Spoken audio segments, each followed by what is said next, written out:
Hello and welcome to Smaulgld. In case you missed the top gold, silver, and crypto stories for the weekend at September 16th, 2018. When will tariffs impact the economy? Trump administration looking to issue a new round of, I think it's $200 billion worth of tariffs. I think it's at 10%. We're going to be talking about that. And the Chinese have said if this happens, they may not even conduct trade talks. Turkey sells 4.5 billion in gold. China and Indian gold imports remain strong. Gemini launches its first regulated stable coin. We're going to talk about that later tonight on the Smaulgld live stream. Congressman Nunes says he's going to release 70 depositions related to the Russian investigation, and maybe Trump will release the FISA documents and the 302s related to this whole Russian-Trump collusion issue. In fact, Nunes had an interview with Maria Bartiromo, and Trump actually tweeted it. So, seems that something is afoot on that. Hurricane Florence strikes North Carolina, and Paul Manafort pled guilty and agreed to cooperate with the Mueller probe. We're going to be talking about that. And during the week, we saw a leaked Google all-hands meeting video revealing how upset the Google executives were. And I think it was Sergey Page, or I don't know what, Sergey Brin, I think is his name. He said that the reason that the election went to Trump was due to boredom. Very strange. And new page-struck emails reveal media leak strategy. Lots going on. Let's take a look at what's happening in the gold and silver markets. Also, what Smaulgld did during the week. So Smaulgld puts out, as you know, or maybe you don't know, a live stream every night, 8 o'clock Eastern Standard Time on Google. And we covered a number of topics this week. JP Morgan is not your silver buddy, providing an alternative view that perhaps JP Morgan is not acquiring silver at all. And if they are acquiring silver, maybe they're acquiring it for the continued suppression of silver, but not so that they can profit. What drives the prices of gold and silver? Discussion on that with our followers. Is gold an asset, money, insurance, or investment? Another discussion we had during one of the evenings. What's up with Chinese gold demand? We went to the Shanghai Gold Exchange most recent numbers and also the Chinese import numbers. And we had another discussion, could physical silver demand overwhelm the paper markets? And we also had a discussion, or I did, with Matt at Silver Fortune on the same topic of JP Morgan, silver, and the dollar. That's also up on Silver Fortune's channel. You can check out his channel and see it there, or you can just see it on the Smaulgld channel. Also, what's up with Chinese silver demand? We covered the recent Silver Institute's release on Chinese silver demand. And last night we talked about new information that JP Morgan, their COMEX vault, actually shed almost 1.2 million ounces of silver, the first big dip in over a year. We're going to be covering that. So Smaulgld live streaming every night, Monday through Monday, 8 o'clock Eastern Standard Time, 7 days a week. All right, so gold basically was flat the last couple of weeks at 1193. The week before it closed at 1196. Silver actually went down a bit more to 1403. The gold-silver ratio is at about 85 to 1. There's some charts there. My gold-silver ratio. All right. Let's move down now to some of the stories of the week. Oh, also upcoming this week, some of these things, they appear to be bombshell, but not to the mainstream media. This guy, James O'Keefe, says he's got some deep state actors on tape talking about their role, and who knows who they are. We'll see. But that's coming up during the week. Now, Hurricane Florence with much fanfare, hit North Carolina. Wasn't as big of a storm as they had originally projected. Interestingly enough, though, the Washington Post had an editorial, but not just some person, but the entire editorial board said that another hurricane's about to batter our coast and Trump is complicit. And then this was the funny story of the week. I think you might have seen this one already. So many people saw this. There's a picture of a guy standing out in front somewhere in North Carolina, and he's acting like he can barely hold his footing while he's delivering the report back to headquarters at the Weather Channel. And meanwhile, two dudes just stroll by casually, not affected seemingly by the breeze at all. Of course, Brian Stelter over at CNBC decided to defend the seemingly fake news, saying, well, he was really tired and he was standing on the wet grass, and that made it hard for him to keep his footing. All right, and then we were reminded of the Today Show a few years back, where another supposed massive rainfall led this woman reporter, I think she's a reporter, to have to use a boat to get around, and then moments later, two people walk by in 3 inches of water in their galoshes. All right, now Google, it's interesting, they had a bad week because I think earlier in the week, or maybe it was last week, Twitter and Facebook appeared before Congress and the Senate and answered questions. Google decided not to show up. Then it was revealed that there were emails showing that Google tried to help elect Clinton, try to bring Hispanics out to the vote. And then a leaked video shows a very sullen leadership team at Google at an all-hands meeting bemoaning the fact that the election did not go, quote, their way and that they lost.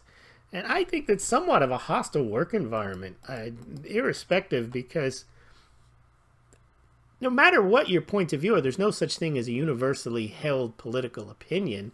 And you really can make people feel uncomfortable if you're up there. I mean, this has nothing to do with work, really, I would imagine, to talk about what your feelings were about how the election went the other way. Perhaps it might have been palatable if they had people discussing how they felt on both sides, but they made the assumption that there was a unified, and maybe there is, I'm sure, in the management team, a unified belief that the election was a total disaster, and they all gave their opinions on it. Very interesting to get an insight, because it's an hour-long leaked video, it's in perfect quality, and all right.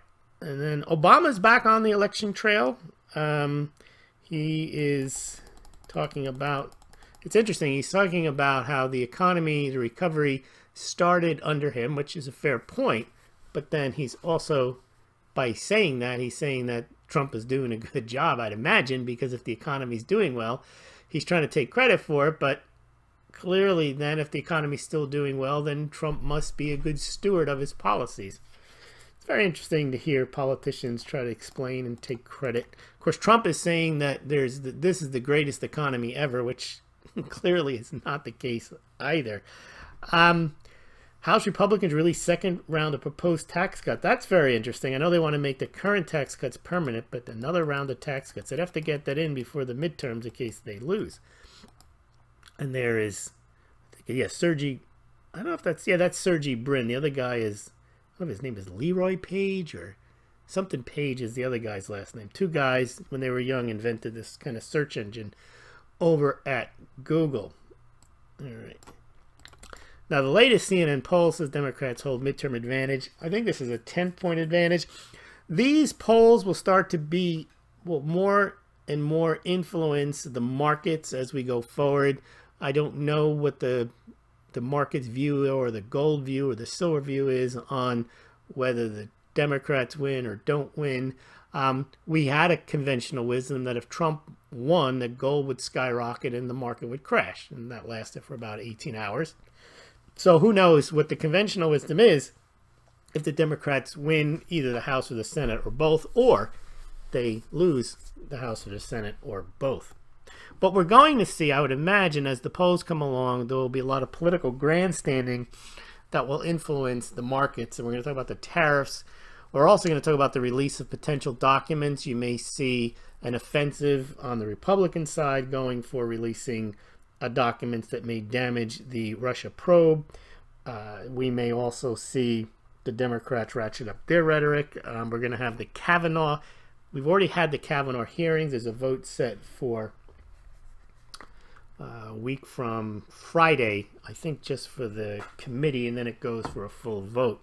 So that's going to be contentious as well. Now, we did have some fireworks, and this, I would imagine, probably backfired, but Feinstein asked the FBI to review a letter involving a nominee. And if you didn't hear this story, it's kind of strange because apparently a woman had written a note and Feinstein had it since July, and it accused, and it was anonymous, or she wanted to remain anonymous, and it accused Kavanaugh of having locked her in a room or rubbed up against her in high school. And fair enough, but FBI background checks have been done on this guy and he's been a judge, and this was indeed 40 years ago. And she's had the letter since July, but she decides she's going to release the letter and send it along to the FBI, not disclose the person's name. And of course, the FBI looked at it and decided they're not going to investigate. I mean, this is not something that is fresh evidence where you can actually conduct an investigation of something that happened 40 years ago and clearly was designed just to try to derail the nomination. I would think the timing of it was very strategically incorrect. He would have brought this out in the beginning, I would have imagined, and then try to build momentum off of the smear, but not to try at the last minute. Just seemed a little odd. All right. Yeah, well, this all happened, just going through the tweets here, that the FBI won't investigate this conduct. It was something that happened in high school, or allegedly happened in high school. Okay. Now, we also saw Twitter, I think it was 2 weeks ago, suspended for life, Alex Jones. This guy, what's his name? They call him Tonto, but I think his name is Peranto or something. Hold on, let me just tell you what his name is. But anyway, he was part of the people that were the supposed last stand at Benghazi, meaning that when the compound, the U.S. Embassy, got taken over, he and his buddies had to try to protect the people there by, you know, standing on the roof and standing off the assault. And he was very upset because his name is, Chris Tonto Poranto. There you go. He was very upset that Obama was saying something like, and then the Republicans, they resigned themselves to conspiracy theories about Benghazi, about my birth certificate. And Tonto was very upset about that because he didn't think there was anything conspiratorial about what had happened, that he had no support for something like 16, 18 hours when the embassy was attacked, and they blamed it on a YouTube video. And so, but the point is, sorry, I'm losing the thread here. He wrote a tweet out, something along the lines that, well, why don't we put you up on a roof with 4 of your buddies and have them shoot at you and see what kind of conspiracy that is. Something to that effect. And of course, Twitter suspended him for it. Now, we've seen a lot harsher things, but I guess when you attacked a icon like Donald Trump, you get suspended. This guy also very interesting. He is a Democrat. I don't know what his name is either. Anyway, he started this thing called Walk Away for Democrats that are fed up with their Democratic Party for whatever reason. And he was organizing some type of march in Washington, and Facebook took him down. I don't know the rationale for it, but again, it just shows that the banning and the shadow banning, the suspending is increasing at a time when we're going to see, I believe, that they're saying that the Justice Department is going to look into these social media platforms. This isn't good news. There's 2 things about Google also, aside from their leaked video and information about the 2016 campaign. Google faces legal action after it was revealed it really does record your every movement, even when it tells you it does not. And there was another one here. This is very disturbing. Google is locking people out of documents, and you should be worried. Now, I'd imagine, as I recall from this article, if you say the wrong thing in your own documents, they will pull them. And that's quite creepy. I mean, you think, you know, if you're at your table, you're writing stuff on your desk, and you write, who knows, offensive stuff. That's between you and your document, but apparently they must view these documents as something they need to police, and they could take your documents down or lock you out of your own documents. Now, this guy here, David Cicilline, he's complaining, as are others. It was mentioned at the congressional hearings that China apparently is helping not China is helping. Google is helping China with a lot of its censorship, but they're not helping the U.S. military on some other things. So Google is probably the company that's going to get hit hardest, probably from the government, if the government indeed does anything, either in the form of DOJ action, investigation, antitrust, or executive order, because they have been they haven't really even played along as Facebook and Twitter have. Not that their behavior is probably any more or less subject to legal action. Here it is, session allegedly open to social media probe. We'll see if he does anything there. Now, let's get back to Manafort, Mueller, Comey, Page, Brennan, FBI, Strzok, Rosenstein, et al. So you got two things going on. You've got the Mueller probe. It's basically focused now on, well, it's not focused on Cohen anymore, Trump's attorney, because that's been turned over to the 2nd District in New York. Whatever happens to Cohen will happen there. It won't be part of Mueller. Mueller appears to be wrapping up. He's finished his prosecution of Manafort. He's done his Russian troll indictments. He's got Flynn. He's got Papadopoulos has already been sentenced. But no Russian collusion and no obstruction of justice. Now, the interesting thing with Mueller and Manafort is apparently Mueller pled guilty to the 2nd round of charges. The first, they're both about the same. He had a trial and on the first round of charges, but they all related to his financial activities 10-15 years ago, his taxes, his foreign lobbying, but nothing to do with Russia, and apparently this round's the same thing. However, there was an interesting thing in there. It said that he's agreed to cooperate as part of his plea deal. Now, the investigation into Manafort has nothing to do with Russia, so if he's cooperating, you would imagine he's cooperating with respect to the charges that he pled guilty to. And those charges involve, excuse me, not registering as a foreign agent. And I think some of his dealings were with Tony Podesta's brother. But then I think Tony Podesta's brother got immunity in this. So it'll be interesting to see what exactly Manafort is going to cooperate on. Now, there has been news that 2 people on the Mueller probe, 2 attorneys have already left.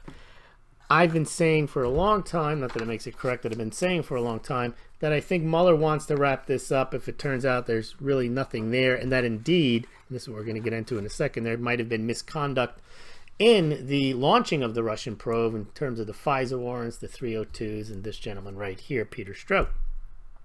And I think he doesn't want to be running a investigation if it turns out that maybe the investigation is the fruit of the poisonous tree. But we'll have to see where that goes. There's also there's 2 other things going on besides what the Republicans are doing in Congress. There's this Uber guy out in Utah, U.S. attorney that's supposedly investigating all of this.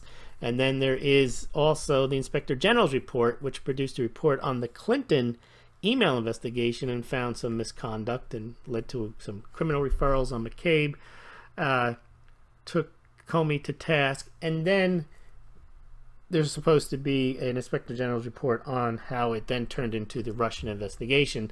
And I don't think that that report is going to be too flattering either. So that's why I think that Mueller wants to wrap this up. If he doesn't wrap it up before the election, I don't think he's going to make any pronouncements between now and then, lest he be accused of election interference, which is one of the things that the Inspector General's report said, that what Comey did during the 2016 campaign was unprecedented and wasn't right.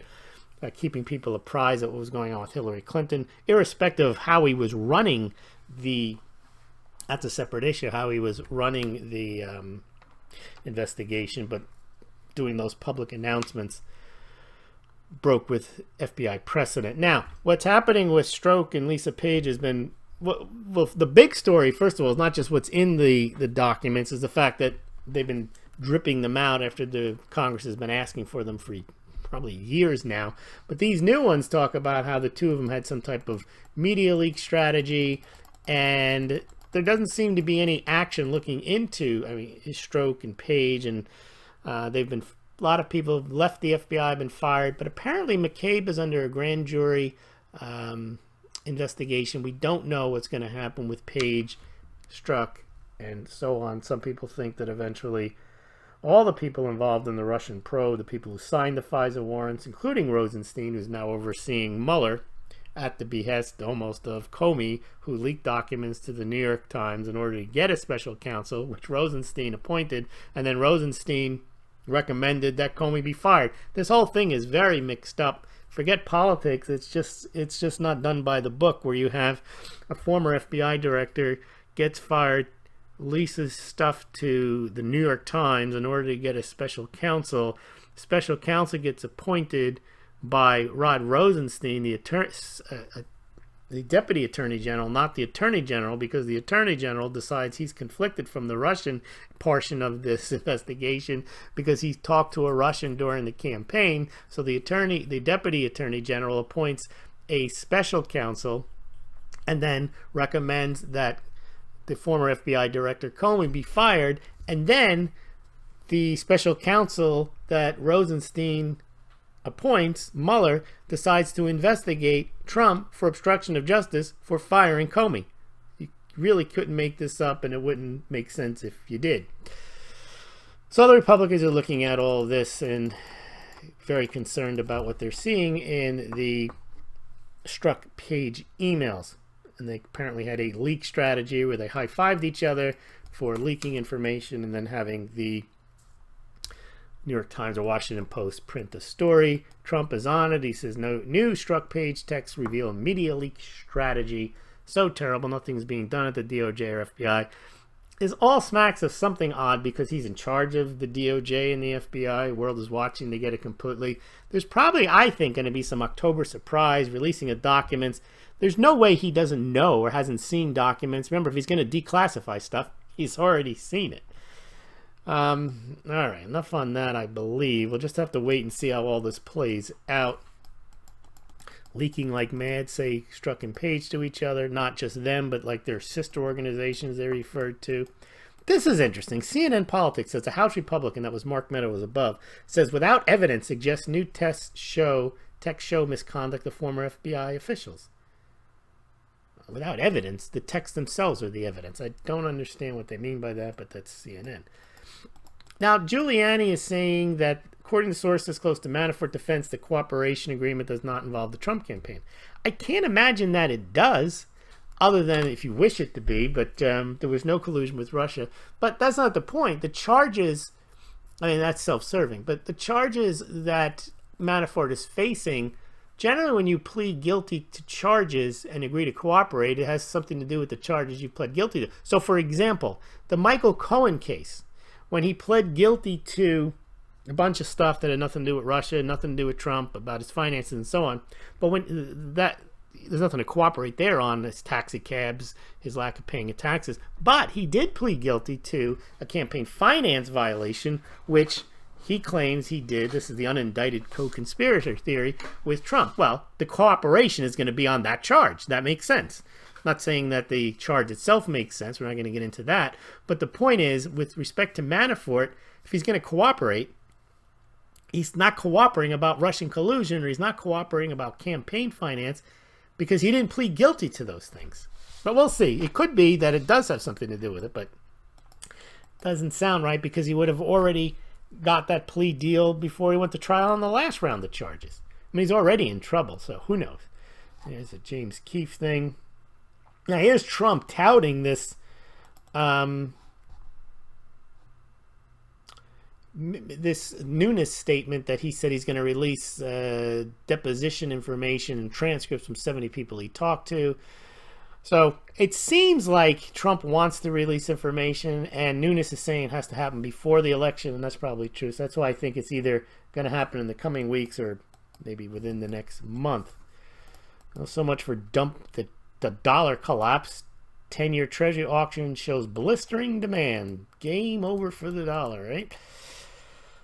Now, here's the issue with the tariffs. So far, the tariffs have not impacted the economy whatsoever, and if there's any impact so far, it's been on China. That doesn't mean it's going to stay that way, but China obviously gets hit first because they're the ones who are sending out products that they want to get paid for. Now, they send out fewer products, and they have to subsidize. They've got to come up with ways to make up that money. So far, it seems like, well, it doesn't seem like, it's a fact that the trade deficit continues to widen. Now, you wouldn't expect that to happen if there were tariffs. It's supposed to get smaller.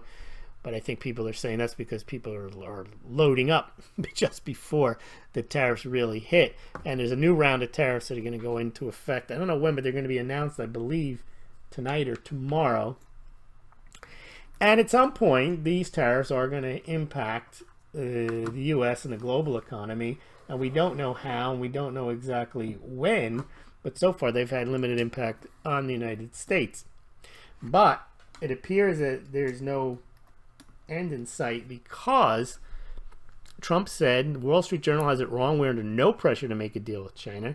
They're under pressure to make a deal with us. Okay, our markets are surging, theirs are collapsing. We will soon be taking in billions in tariffs and making products at home. If we meet, we meet. And China's reaction to that is, if you do put these extra tariffs on us, we won't meet. So this is a potential to lead to inflation, as a potential to lead to a realignment of the U.S. economy for sure, and a realignment of the Chinese economy. I mean, the Chinese have always wanted to become, not always, but recently wanted to deleverage. They wanted to become more of a services economy. They want to outsource their manufacturing. At the same time, Trump has been saying he wants to buttress up the manufacturing capabilities of the U.S. So the longer it goes on, the greater chance it has to totally realign the economies of all these countries, including Mexico, Europe, Canada, and so on. And here's just in earlier this evening, Trump's new tariffs at $200 billion worth of Chinese is a done deal as of today, and could be announced Monday or Tuesday, so not tonight. China's having a rough time. A Belt and Road, China to crush the dollar. Malaysia canceled China-backed pipelines. So the idea that China's going to make this up away from home, overseas, isn't working out very well either, where they're going to export the credit-driven infrastructure projects.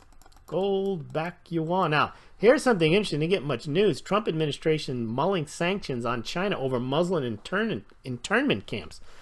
This has been reported a lot, but some people are not making a big deal out of it. Apparently, there's a province in China where they re-educate Muslims. They appear, they say there's some have gone missing. Not quite sure what's going on in China. China's digital totalitarian experiment. And there's China helping out Venezuela. $5 billion loan to support an ideological ally.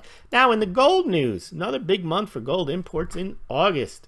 Up 92%. We'll report on that. We get the numbers, the official numbers from the government site, from Nick Laird at Gold Charts or us, but somehow Reuters gets some type of advanced numbers. I think we reported through June. They reported through August, but they look like they're robust. And that's despite the fact that the rupee is at an all-time low versus the dollar. So they're still buying gold. Now, Turkey. Economic growth dips. Lira crisis darkens. There's another one. People say, oh, Turkey has gold. They're de-dollarizing. They're impotent, really, in what's going on. Turkish central bank had to raise rates, but that did help the lira. Turkey ruled that property sales and rental agreements had to be in lira. Let's just checking to make sure we're recording. And that's, of course, to buttress the lira. The people, when you have a currency that you don't like, or not that you don't like, you have if you're in a country with a weak currency, you start to use other means of transacting. And so, for example, in Argentina, I found this out the hard way. I went there, I converted my dollars into pesos, and when I went to spend them, they said, well, you got dollars. I said, oh, I got pesos. They went, well, we don't want those. We want the dollars. And that's probably what's happening to a certain extent in Turkey. People are probably transacting in gold or silver or dollars, and Turkey's like, no, you can't do that. We got to be nationalist about this. And so these contracts got to be in lira. Now, the Turkish bank sells $4.5 billion in gold reserves to boost finances. And a lot of people say, well, why would they do that? They're crazy. They should have the gold. This is a misnomer some people have about gold. The reason you own gold, in this case, you buy it for insurance. And the Turkish president told its people like 2 years ago, buy gold. Turkish government was buying gold up to about 2-3 months ago, and had been doing so for about 16 months, adding gold. They stopped buying, slowed down buying gold when the lira started to collapse. Why? They can't buy gold when their lira collapses. The gold, though, however, serves as a insurance policy. So, of course, you say your gold. When your house burns down and you have an insurance policy, you don't say, no, I want to hold on to the insurance policy. You cash it in. And that's what's happening in Turkey. The price of gold, I think you guys have seen, well, you might have seen, I've done podcasts on this, or YouTubes, or BitChutes, where I show that the price of gold in these emerging market countries, including Turkey, has gone up 3 or 4 or 5 fold in over the last 2 years. Well, that's the time to sell it. Same thing if it happened in the United States. If there was some type of currency crisis, yes, you have protection, but in order to utilize that protection, you have to sell. And the price of gold is going up fivefold, and you need to eat, and you have gold, you sell it. Similarly, if you're the country and you can't make your payments in lira, you sell your gold, and that's why you have it. Venezuela did the same thing. Now they don't have as much gold anymore. See, this guy here, he's right. Fair, but dumping your gold just seems like the stupidest thing to do right now. It is counterintuitive, but it's not. It's like that's what they have to do. So I said for those in crisis, it makes sense. For those in crisis, it makes total sense. If you hold gold as insurance and you're in crisis, you cash in your policy.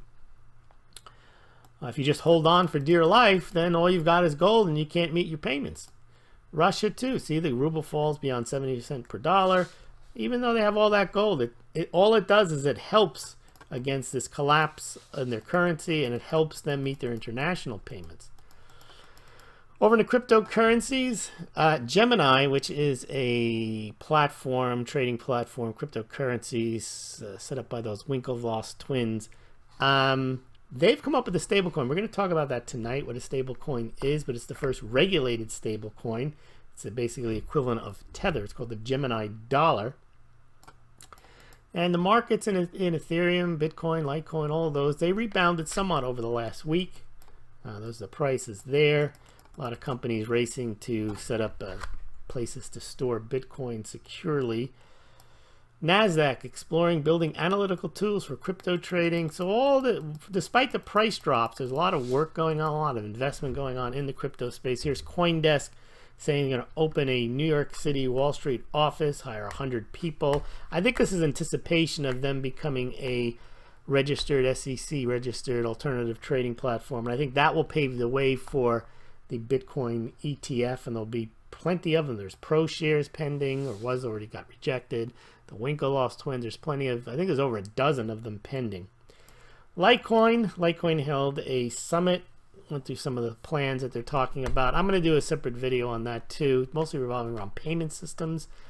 But Bittrex now going to be offering Litecoin, as is Gemini, in October. Bittrex will be tomorrow.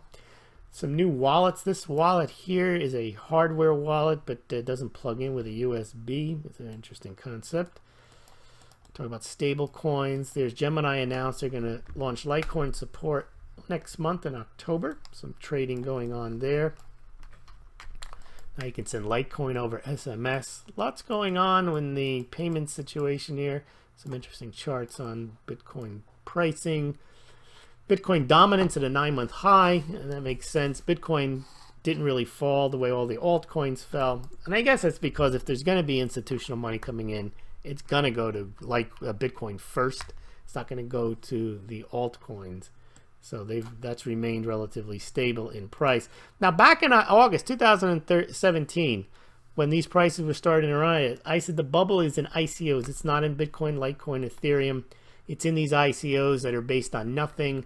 And if you look at the prices, when I mentioned that, eventually did become a bubble. But in August, end of August 2017, Bitcoin was $4,500.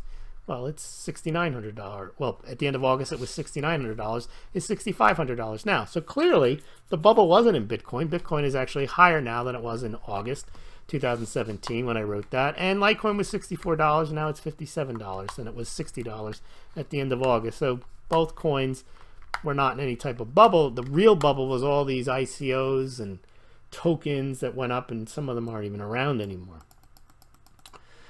We're going to talk about this also next week, is that the idea that these cryptocurrencies are going to supplant dollars and central banks and be outlawed, I don't think is the case. I think they're going to be integrated into the legacy banking payment systems.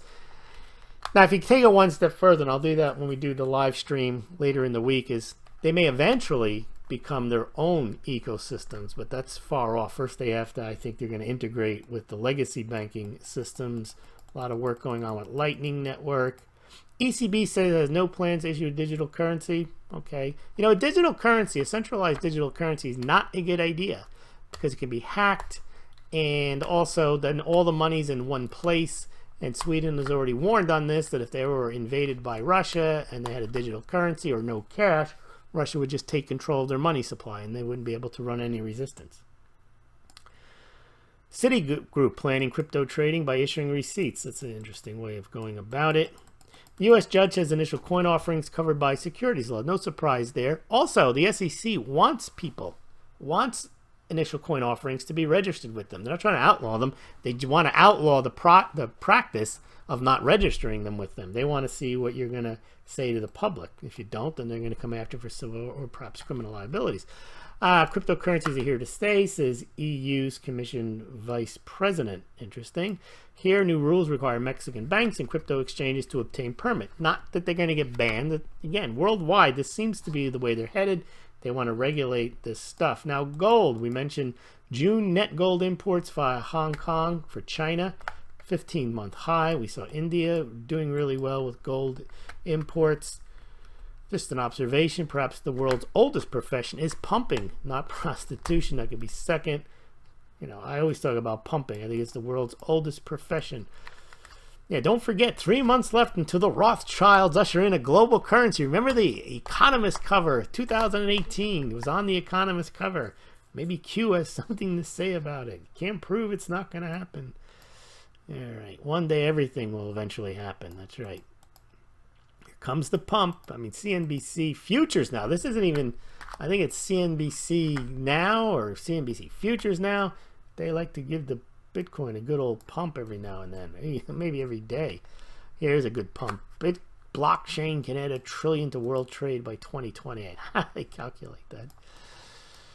Now remember, it's been over a year since the gold-backed yuan game changer story first appeared in the Asian Nikkei Review. What a crock that was. Anyway, you can read that. I've linked to it on the Smaulgld site. Game changer. Gold-backed yuan. Sure, here's the price. So if the gold-backed yuan is dropped and the dollar is soared. Game changer. Let's see, silver pumper. Yeah. Oh, now JP Morgan is massive silver hoard. They're going long. Commercials. We covered this also during the week. I don't think it's a big deal at all. Major alert. Duh, I can't even. Copper pumper. We cannot lead our lives without copper. They're finding new uses for copper all the time. Our drinking water is transported by copper. Copper conducts electricity. Copper has been money for 10,000 years. Adore copper and say it's undervalued.